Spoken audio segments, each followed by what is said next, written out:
Hello friends, ఈ వీడియోలో మనము హెచ్ఐవి ఎయిడ్స్ గురించి మనం తెలుసుకుందాం. నా పేరు డాక్టర్ శివశంకర్ రెడ్డి. నేను consultant urologist, andrologist from Sushruta fertility centre, Kurnool. ఈ హెచ్ఐవి ఎయిడ్స్ అనేది చాలా మందికి చాలా భయాలు, అపోహలు, ఈ యొక్క డిసీజ్ ఎలా సంక్రమిస్తుంది అనేది చాలా సమాజంలో చాలా మందికి అపోహ అనేది ఉందన్నమాట. మనము ఈ యొక్క డిసీజ్ అంటే ఏంటి, దీని యొక్క ట్రీట్మెంట్ ఏంటి, ఇది ఎలా నిర్ధారించవచ్చు అనేది మనం తెలుసుకుందాం. ఈ యొక్క హెచ్ఐవి అనేది హ్యూమన్ ఇమ్యూనో డెఫిషియన్సీ వైరస్ అంటారు అనమాట ఇంగ్లీష్లో. రెండు వైరస్లో ఉంటున్నాం, హెచ్ఐవి 1 అండ్ హెచ్ఐవి 2లో ఉంటున్నాం అనమాట. ఎప్పుడైతే మన బాడీలో ఈ హెచ్ఐవి 1 సోకుతుందో అప్పుడు ఏంటంటే ఈ యొక్క ఇమ్యూన్ సెల్స్ అనేది అవి అంటే CD4 కౌంట్ అనేది పూర్తిగా తగ్గిపోయేసి అది ఎయిడ్స్, అక్వైర్డ్ ఇమ్యూనో డెఫిషియన్సీ సిండ్రోమ్గా అది మారడం జరుగుతుంది.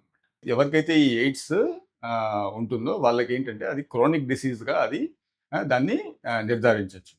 ఈ యొక్క ఎయిడ్స్ ఎలా సోకుతుంది? ఎయిడ్స్ అనేది యూజువల్‌గా ఏంటంటే సెక్షువల్ ప్రాక్టీసెస్ వల్ల, యూజువల్ అంటే మనకు ఎవరైతే ఈ ప్రాస్టిట్యూట్స్ గానీ, లేకపోతే సెక్స్ వర్కర్స్ గానీ, అన్‌ప్రొటెక్టెడ్ సెక్స్‌తో యూజువల్‌గా హెచ్ఐవి అనేది ట్రాన్స్మిట్ అయ్యేదానికి ఛాన్సెస్ ఉన్నాయి.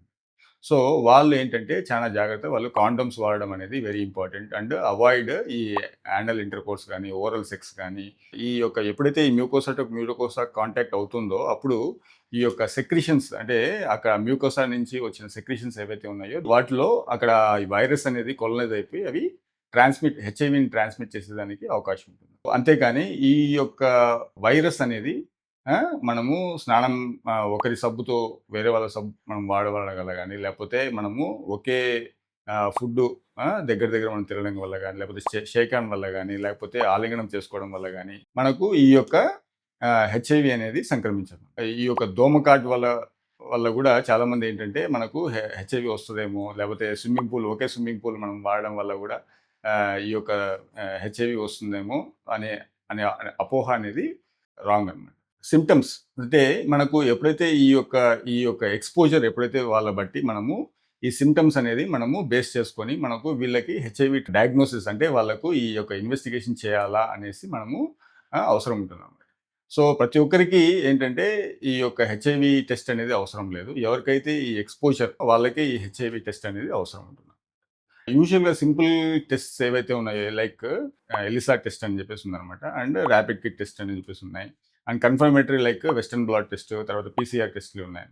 సో ఏంటంటే ఎప్పుడైతే మనకు ఈ యొక్క సింప్టమ్స్ లైక్ ఫీవర్ గానీ, లేకపోతే చలి, జ్వరము, సోర్ థ్రోటు, తర్వాత వెయిట్ లాసు, తర్వాత క్రోనిక్‌గా వాళ్ళకి లింఫాడినోపతి. సో ఈ యొక్క సింప్టమ్స్ ఎప్పుడైతే వాళ్ళకు ఉన్నాయో అండ్ వాళ్ళకు ఈ ఎక్స్పోజర్ అనేది ఉంది అనేది హిస్టరీ అనేది ఉన్నట్లయితే వాళ్ళకు ఈ టెస్ట్ అనేది చేసుకోవడం అనేది ఇంపార్టెంట్. ట్రీట్మెంట్ వైజ్ అనేది ఈ హెచ్ఐవి అనేది it's like A chronic condition లాగా మనం భావించదు. ఎందుకంటే ఈ యాంటీ రిట్రోవైరల్ థెరపీ అనేది వెరీ ఇంపార్టెంట్ అనమాట ఈ యొక్క ఎయిడ్స్ డిసీజ్కి.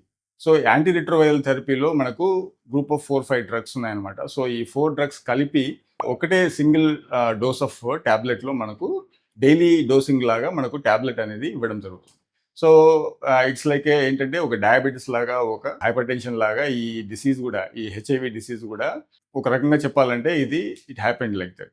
ఎందుకు అంటే ఇట్స్ ఎ క్రోనిక్ డిసీజ్ వేరే ఏంటంటే ఈ CD4 లెవెల్స్ అనేది ఒక రేంజ్లో మనం మెయింటైన్ చేసుకోగలిగితే, so HIV leading to AIDS అంటే అక్వైర్డ్ ఇమ్యూనో డెఫిషియన్సీ సిండ్రోమ్ అంటే ఆ సిండ్రోమ్ అనేది మనకు అవ్వకుండా మనకు ఒక CD4 లెవెల్స్ ఒక లెవెల్స్లో మెయింటైన్ చేసుకుంటూ మనము ట్యాబ్లెట్ తీసుకోగలిగితే ఎయిడ్స్ ఉన్న వాళ్ళకి ఇట్స్ ఎ క్రోనిక్ కండిషన్ అనేది WHO వారు నిర్ధారించారు. హెచ్ఐవి అనేది ఎలా ప్రివెంట్ చేయొచ్చు? ఎవరైతే ఈ సెక్స్ వర్కర్స్ కానీ, ప్రాస్టిట్యూట్స్ కానీ ఎవరైతే ఉన్నారో వీళ్ళు ఏంటంటే ఈ సేఫ్ సెక్స్ చేయడం అనేది వెరీ ఇంపార్టెంట్. అండ్ అదేవిధంగా ఈ high risk health care workers ఉంటారు అనమాట. ఎవరైతే ఈ ఎయిడ్స్ వాళ్ళకి ట్రీట్మెంట్ ఇచ్చేటప్పుడు కానీ సపోజ్ బై మిస్టేక్ ఏదన్నా వాళ్ళకి ఎక్స్పోజ్ అవుతారు అనమాట. ఇట్లా బ్లడ్తో కాంటాక్ట్ అవుతారు అనమాట, నీడిల్స్తో కాంటాక్ట్ అవుతారు. అట్లాంటి వాళ్ళు ఏంటంటే ప్రీ ఎక్స్పోజర్ ప్రొఫైలాక్సిస్ అనేది ఉంటుందన్నమాట.